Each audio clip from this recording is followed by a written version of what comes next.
Niewypowiedziana wojna. Niemieckie uboty kontra US Navy. W 1939 roku Wielka Brytania stanęła do walki z hitlerowskimi Niemcami. Na Atlantyku rozpoczęła się kluczowa bitwa o linie zaopatrzeniowe. Wojna o kontrolę nad morskimi szlakami handlowymi. Stany Zjednoczone pozostawały formalnie poza konfliktem. Jednak Franklin Delano Roosevelt coraz wyraźniej wspierał Londyn. Politycznie, gospodarczo i stopniowo również wojskowo. Najpierw pomoc materiałową zapewniało porozumienie zwane Land-Lease Act. Potem przekazano Wielkiej Brytanii niszczyciele, by wzmocnić ochronę konwojów atlantyckich. A następnie podjęto decyzję, by amerykańska marynarka eskortowała konwoje płynące przez Atlantyk. Kiedy niemieckie uboty zaczęły patrolować te same wody, kurs kolizyjny był już przesądzony. Incydenty narastały. Kulminacją było zatopienie USS Reuben James, pierwszego amerykańskiego okrętu zniszczonego w II wojnie światowej, jeszcze przed oficjalnym przystąpieniem USA do walk. Ten okres, często pomijany w podręcznikach, pokazuje, że droga Ameryki do wojny nie zaczęła się w Pearl Harbor, zaczęła się na Atlantyku, w cieniu tajnych rozkazów, patrolów i starć, które stopniowo zmieniały neutralność, faktyczne uczestnictwo w konflikcie. To opowieść o strategicznych decyzjach, presji politycznej i o marynarzach, którzy walczyli zanim ktokolwiek przyznał, że trwa wojna. Początek II wojny światowej. Mało osób wie, że jeszcze przed oficjalnym wypowiedzeniem wojny Niemcom przez USA dochodziło do starć między okrętami wojennymi US Navy a niemieckimi ubotami. Bardziej znane są natomiast przypadki ataków niemieckich ubotów na neutralne statki handlowe, w tym należące do amerykańskich armatorów. Niemcy atakowali statki handlowe, nie przejmując się banderą tych jednostek. Zawsze można było po ataku poinformować, iż dana jednostka przewoziła sprzęt wojskowy lub kompletnie się tym faktem nie przejmować. Nie było w ogóle problemu, jeśli załoga nie przeżyła. Takie niemieckie działanie doprowadziło do sytuacji, w których Ameryka nie była w stanie wojny, ale amerykańscy marynarze ginęli, gdy amerykańskie statki były torpedowane przez niemieckie okręty podwodne. W 1941 roku niewielu Amerykanów wiedziało o niszczycielach USS Niblack, USS Greer, USS Kearney i USS Reuben James, które zostały zmuszone do działania w obronie własnej lub innych statków, którym zagrażały niemieckie jednostki. I to na kilka miesięcy jeszcze przed atakiem japońskim na Pearl Harbor. Ameryka była oficjalnie państwem neutralnym, które musiało jednak zwalczać realne zagrożenie. Amerykańskie okręty wojenne toczyły tę niewypowiedzianą wojnę w lodowato-zimnych wodach północnego Atlantyku. To tamtędy, na początku wojny i to głównie samotnie, bez ochrony, statki handlowe próbowały przebyć ten akwen, licząc, iż nie zostaną wykryte i zatopione przez niemieckie uboty. Północne wody Atlantyku charakteryzowały się silnymi wiatrami oraz gwałtownymi zmianami pogody. Silne burze były często spotykanym zjawiskiem. Statki tonęły, a marynarze ginęli w ciągu kilku minut w lodowatej wodzie. Szanse na uratowanie kogokolwiek były znikome. 5 listopada 1940 roku Franklin Delano Roosevelt został wybrany na bezprecedensową trzecią kadencję na stanowisku prezydenta Stanów Zjednoczonych. Ameryka postanowiła otwarcie wspierać Wielką Brytanię w jej walce z Niemcami. Wiosną 1941 roku Brytyjczycy znaleźli się w rozpaczliwym położeniu, zarówno ekonomicznym, jak i militarnym. Na mocy rozkazu Roosevelta Stany Zjednoczone zaczęły używać swoich okrętów wojennych do zapewnienia ograniczonej eskorty statkom handlowym płynącym do Wielkiej Brytanii, zwłaszcza statkom przewożącym broń, którą Ameryka dostarczała na mocy ustawy Land-Lease Act, którą Roosevelt podpisał 11 marca 1941 roku. Decyzja ta wcześniej czy później musiała doprowadzić do starć między okrętami wojennymi tych państw.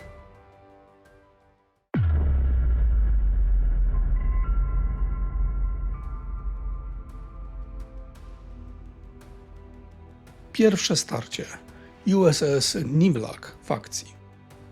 Pierwsza potyczka w tym, co stało się niewypowiedzianą wojną morską między Stanami Zjednoczonymi a Niemcami, miała miejsce 10 kwietnia 1941 roku, kiedy niszczyciel USS Niblack, patrolujący północny Atlantyk, przechwycił sygnał SOS holenderskiego frachtowca SS Saleyer. Nadana wiadomość SOS donosiła, że Saleyer został storpedowany, szybko tonie i potrzebuje pomocy. Podana szerokość i długość geograficzna frachtowca wskazywały, że znajdował się 441 mil morskich od Reykjaviku na Islandii. Niblack, któremu wydano rozkaz udzielenia mu pomocy, płynął pełną szybkością przez całą noc. Następnego ranka jego obserwatorzy dostrzegli 3 małe łodzie ratunkowe, unoszące się w lodowatej wodzie.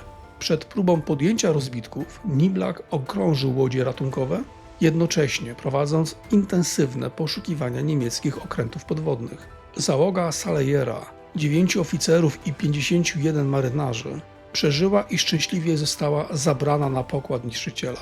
Gdy ostatni marynarze wchodzili na pokład o 8:40 rano, obsługa sonaru poinformowała, iż nawiązała kontakt dźwiękowy z zanurzonym okrętem podwodnym.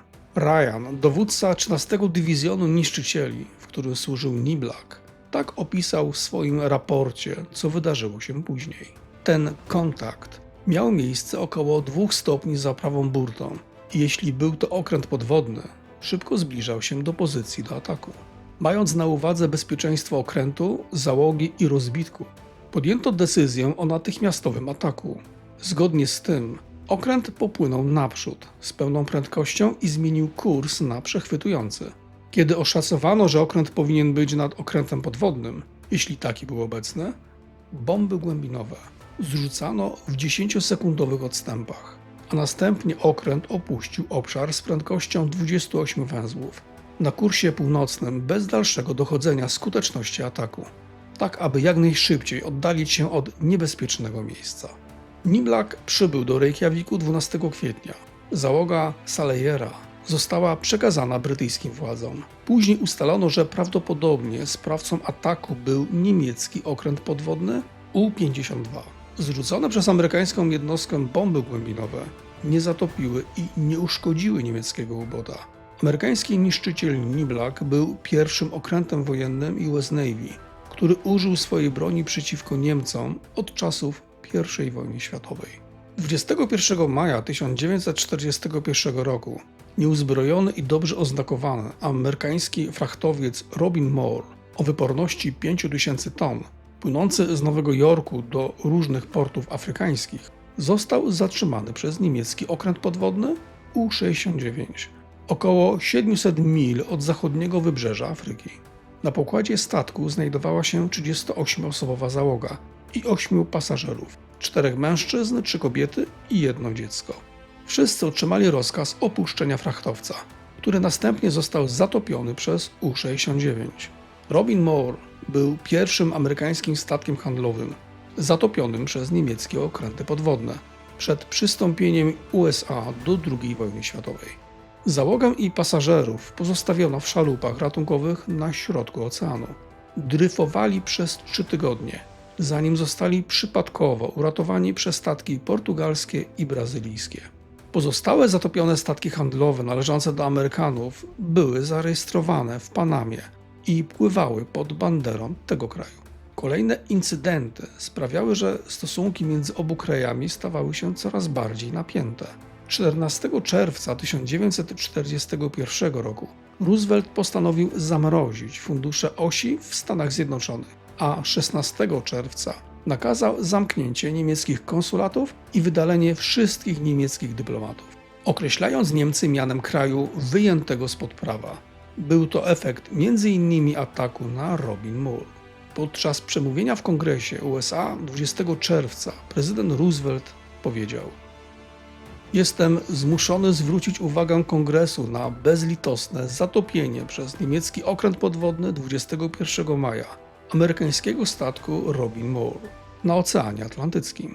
Pasażerowie i załoga Robin Moore pozostawieni zostali sami sobie, dryfując w małych łodziach ratunkowych przez 3 tygodnie, zanim przypadkowo zostali odnalezieni i uratowani dzięki przyjaznym statkom.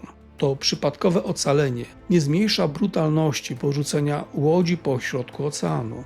Rząd Stanów Zjednoczonych uznaje Niemcy za odpowiedzialne za to skandaliczne i nie do obrony zatopienie Robin Moore. Oczekiwane będą pełne reparacje za straty i szkody poniesione przez obywateli amerykańskich. Roosevelt zakończył swoje przemówienie słowami: nie ustąpimy i nie zamierzamy ustąpić.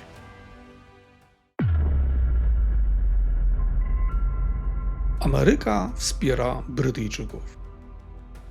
Tego samego dnia, w którym Roosevelt informował o zatopieniu Robin Moore, pancernik USS Texas, ostatni amerykański pancernik opalany węglem, zwodowany 18 maja 1912 roku i służący w I wojnie światowej, został wykryty i był śledzony przez niemiecki okręt podwodny U-203 typu 7C. Na szczęście nie doszło do ataku. Najprawdopodobniej niemiecki okręt podwodny nie był w stanie dogonić pancernika, który cały czas zygzakował. Informacje o tym zdarzeniu przekazali członkowie załogi niemieckiego U-bota. Amerykanie nie byli świadomi czyhającego na nich zagrożenia. W czerwcu 1941 roku brytyjski premier Winston Churchill zwrócił się do Roosevelta z prośbą o wysłanie amerykańskich wojsk na Islandię w celu zastąpienia tamtejszego garnizonu brytyjskiego, co umożliwiłoby brytyjskim żołnierzom walkę gdzie indziej. Roosevelt zgodził się i 1 lipca 1941 roku Stany Zjednoczone i Islandia zawarły porozumienie zezwalające amerykańskim Marines na wkroczenie na Islandię, aby zapobiec niemieckiej inwazji. 4000 amerykańskich żołnierzy było gotowych do służby na Islandii, która była wówczas suwerennym państwem pod rządami Danii. Dla oblężonej Wielkiej Brytanii kluczowe było, aby Islandia nie została zajęta przez Niemcy. Z tego powodu Wielka Brytania zajęła Islandię ponad rok wcześniej, 10 maja 1940 roku. Decyzja Roosevelta o wysłaniu Marines na Islandię zwiększyła ryzyko wojny z Niemcami. Konwój z Marines przybył do portu w Reykjaviku 7 lipca. W Stanach Zjednoczonych poparcie Amerykanów dla działań Roosevelta utrzymywało się na stabilnym poziomie przez cały rok. Historyk Richard Lingemann zauważył: pod koniec 1941 roku kraj w przeważającej mierze opowiadał się za pomocą dla walczącej Anglii.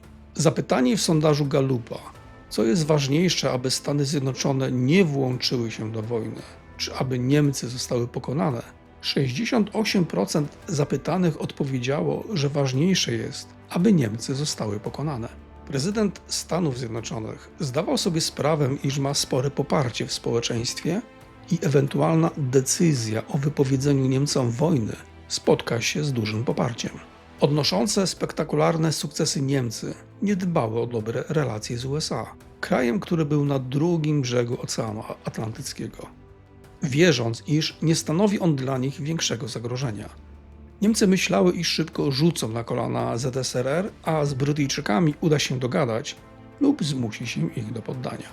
Choć nikt nie zginął podczas zatonięcia Robin Moore, to jednak o godzinie 2:50 18 sierpnia sytuacja się zmieniła, gdy dwie torpedy z okrętu podwodnego U-38 trafiły w płynący do Islandii amerykańsko-panamski frachtowiec SS Longtacker, dowodzony przez kapitana Johannesa Lurdisa Nielsena.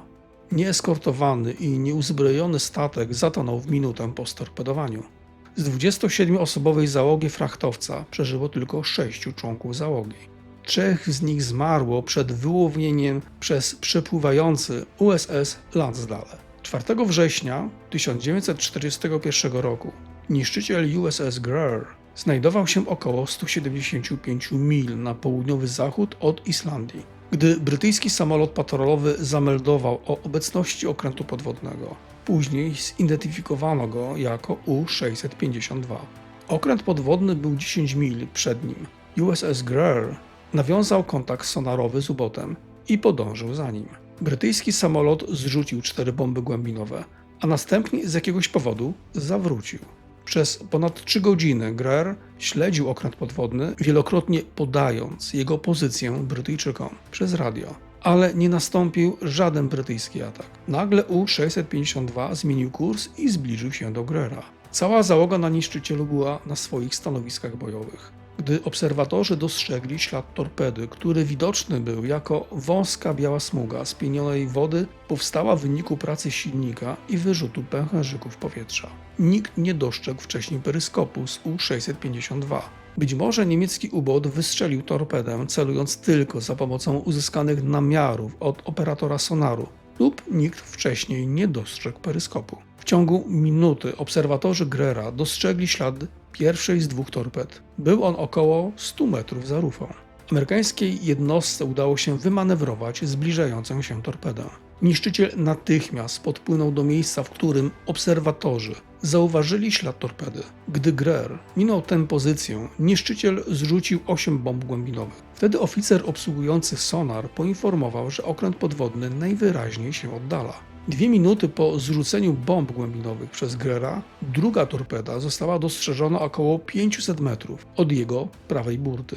Lecz również ta torpeda nie uderzyła w Greera. Potem niszczyciel stracił kontakt z okrętem podwodnym, ale kontynuował poszukiwania. Wykrył okręt podwodny ponownie po południu. Zbliżył się, a następnie zaatakował bombami głębinowymi, zrzucając ich łącznie 11. Niemniej jednak U-652 przetrwał ten atak. Późnym popołudniem Greer stracił kontakt z obotem po 3-godzinnym poszukiwaniu, a następnie kontynuował podróż w kierunku Islandii. USS Greer był pierwszym amerykańskim okrętem wojennym zaatakowanym w niewypowiedzianej wojnie morskiej.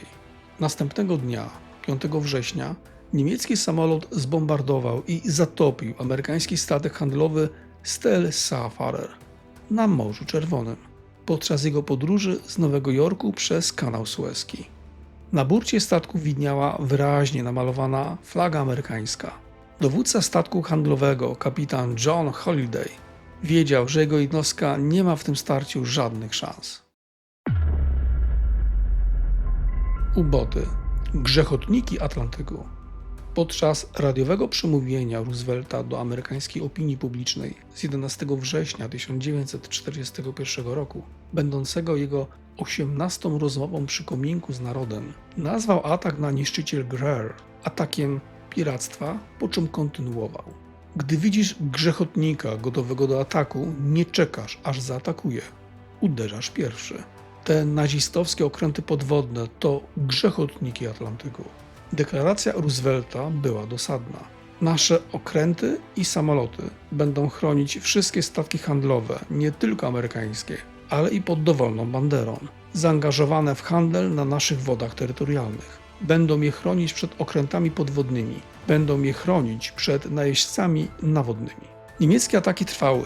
11 września tego samego dnia, kiedy Roosevelt wygłosił swoją pogawędkę przy kominku, przemówienie, które stało się znane jako Shot on Six Speech, amerykańsko-panamski frachtowiec Montana, przewożący drewno z Wilmington w Karolinie Północnej do Reykjaviku, został zatopiony przez niemiecki okręt podwodny U-105.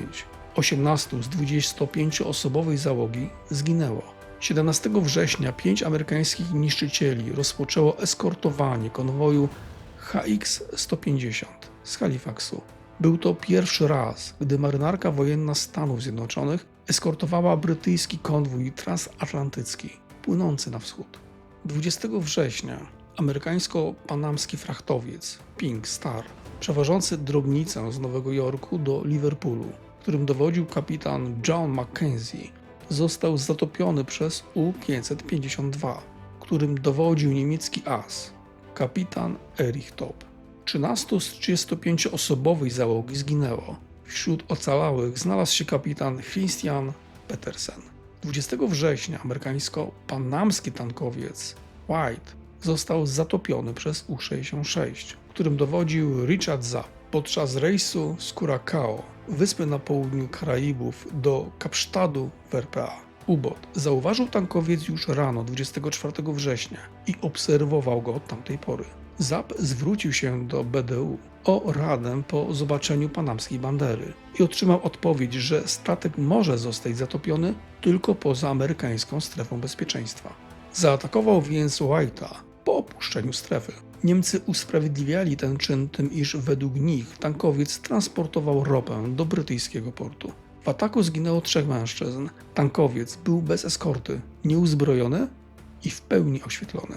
W wyniku wciąż pojawiających się nowych incydentów 9 października Roosevelt rozpoczął starania o zmianę ustawy o neutralności Stanów Zjednoczonych, aby umożliwić uzbrojenie statków handlowych. Dotychczas wszystkie storpedowane statki były statkami handlowymi, ale to miało się wkrótce zmienić. 16 października 1941 roku niszczyciel USS Kearny brał udział w misji ratunkowej. Konwój SC-48, składający się z 52 statków, wolno poruszał się w złej pogodzie, gdy został zaatakowany przez kilka okrętów podwodnych. Niemieckie wilcze stado postanowiło urządzić sobie morską ucztę. Obronę konwoju wzmocniło 5 amerykańskich niszczycieli: Greer, Kearny, Plunkett, Livermore i Decatur. Ich dowódcy popełnili błąd, zbliżając swoje statki zbyt blisko statków, które próbowali chronić.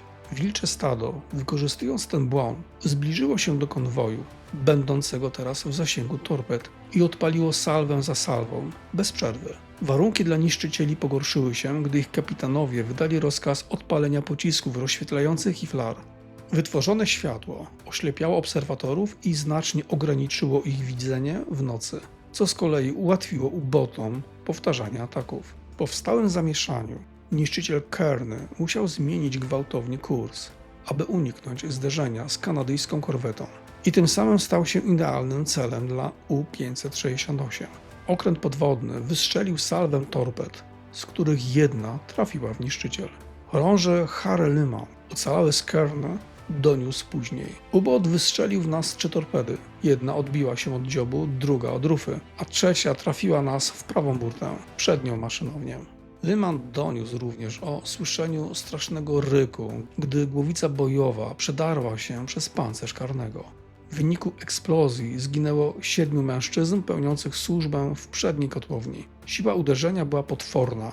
Zniszczone zostało nawet prawe skrzydło mostka. Przedni komin został odrzucony do tyłu i przecięty został przewód z syreny, tak że nie można było jej wyłączyć. 4 innych mężczyzn zniknęło, prawdopodobnie zdmuchniętych za burtę. W sumie zginęło 11 marynarzy, a 22 zostało rannych. Okrętowi udało się dopłynąć do Halfjordu na Islandii. Przybył 19 października eskortowany przez niszczyciel Greer. Z burty okrętu zionęła niemal jaskiniowa dziura, a poskręcane i zdeformowane poszycie szpeciły jego prawą burtę tuż za mostkiem.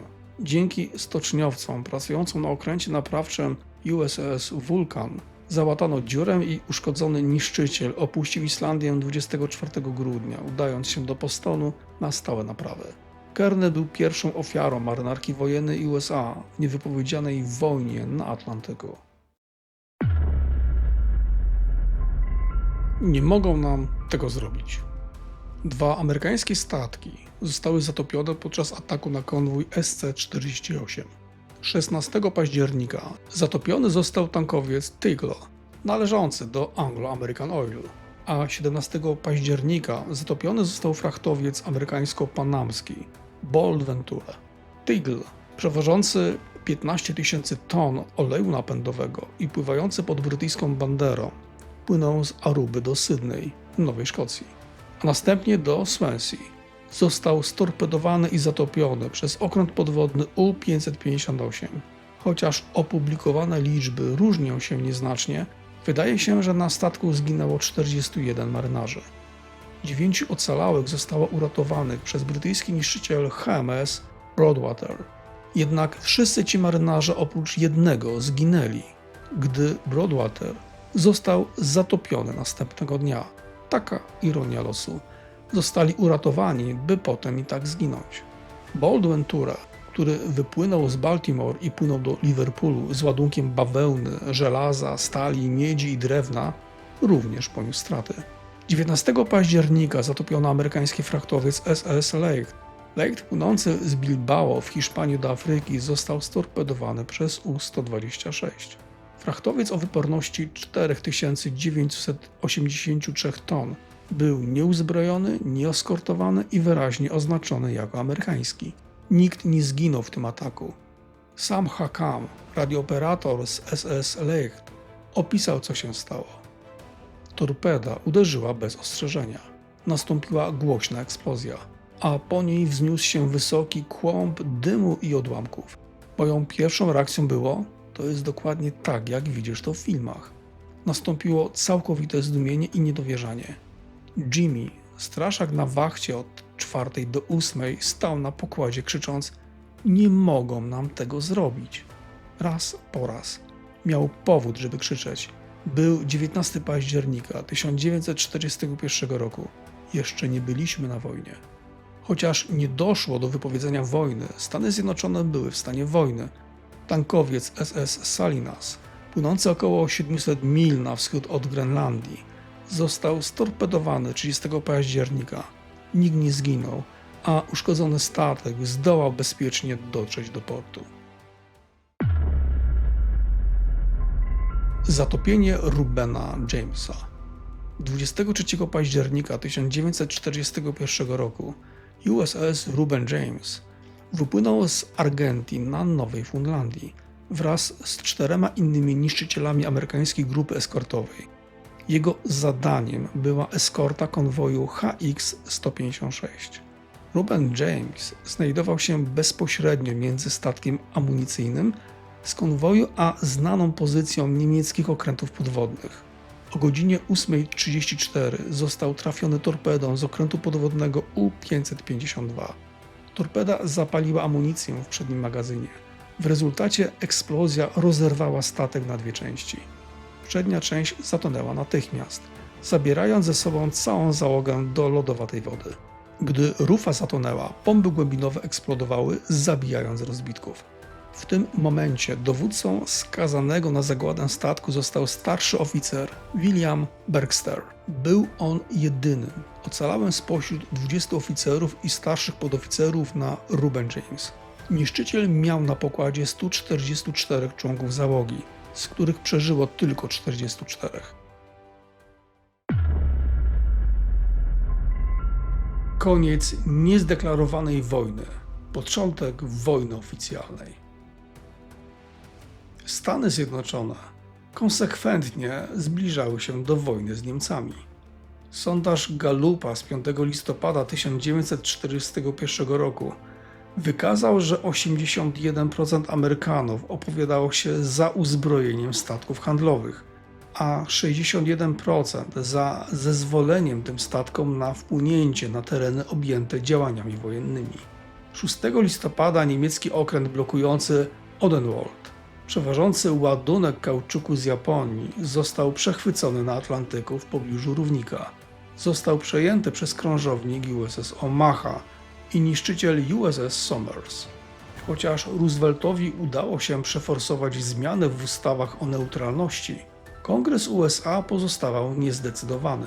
Nowe przepisy stanowiły, że statki handlowe mogą być uzbrojone, a okręty amerykańskie mogą wpływać zarówno do stref działań wojennych, jak i do portów państw walczących. Senat zatwierdził nowelizację 7 listopada, a Izba Reprezentantów niechętnie zgodziła się dopiero 13 listopada.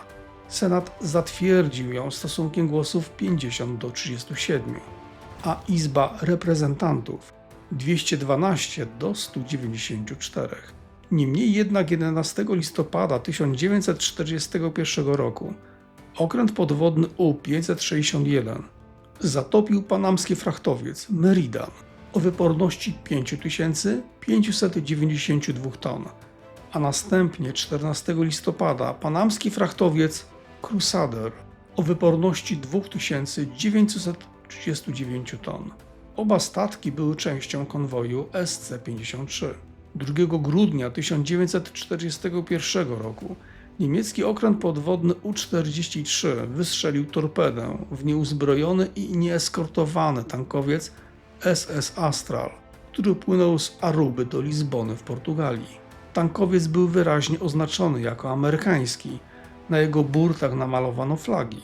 Torpeda chybiła, a tankowiec zaczął desperacko zygzakować, próbując przetrwać. Bezskutecznie. U-43 ścigał go przez całą noc i o 9:24 następnego ranka wystrzelił w niego 2 torpedy.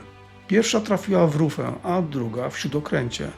Tankowiec z załogą składającą się z 37 ludzi i transportu 78 200 baryłek benzyny i nafty eksplodował i zatonął w ciągu kilku minut.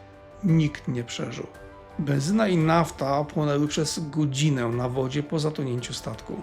Tego samego dnia amerykański statek handlowy SS Dunboyne przyjął pierwszą załogę marynarki wojennej. Ostatnim amerykańskim statkiem handlowym zatopionym w niewypowiedzianej wojnie był nieuzbrojony SS Sagadahoc, który został zatrzymany na południowym Atlantyku 3 grudnia przez okręt podwodny U-124. Niemiecki dowódca, uznając, że statek przewoził kontrabandę, nakazał 35-osobowej załodze wsiąść do łodzi ratunkowych. Sagadahoc został zatopiony. Jednak jeden marynarz nie opuścił statku i poszedł na dno razem z nim. Był prawdopodobnie ostatnim marynarzem, który zginął w nieoficjalnej wojnie na Atlantyku. SS Sagadahoc był czwartym i ostatnim zarazem amerykańskim statkiem zatopionym przez U-boty przed przystąpieniem USA do wojny. Niewypowiedziana wojna morska między Stanami Zjednoczonymi a Niemcami dobiegła końca. 4 dni po zatopieniu Sagadahoc Japończycy zbombardowali Pearl Harbor. 11 grudnia 1941 roku Niemcy i Włochy wypowiedziały wojnę Stanom Zjednoczonym. Od tego momentu nikt nie mógł się czuć bezpiecznie. Bandera i pochodzenie statku nie było szanowane. Wojna na morzach i oceanach pochłaniała coraz więcej ofiar, a wraków statków handlowych i okrętów wojennych przybywało z każdym dniem. To był kolejny rozdział historii morskiej II wojny światowej. Jeśli interesują Cię dzieje okrętów podwodnych, ich załóg i zmagań toczonych w cieniu głębin, zapraszam do śledzenia kanału Okręty Podwodne Świata. Znajdziesz tam kolejne opowieści o jednostkach, które przez lata pozostawały w ukryciu, a dziś znów wynurzają się z historii. Dziękuję za wysłuchanie, do usłyszenia w następnym odcinku. Pozdrawiam, Witold Rychter.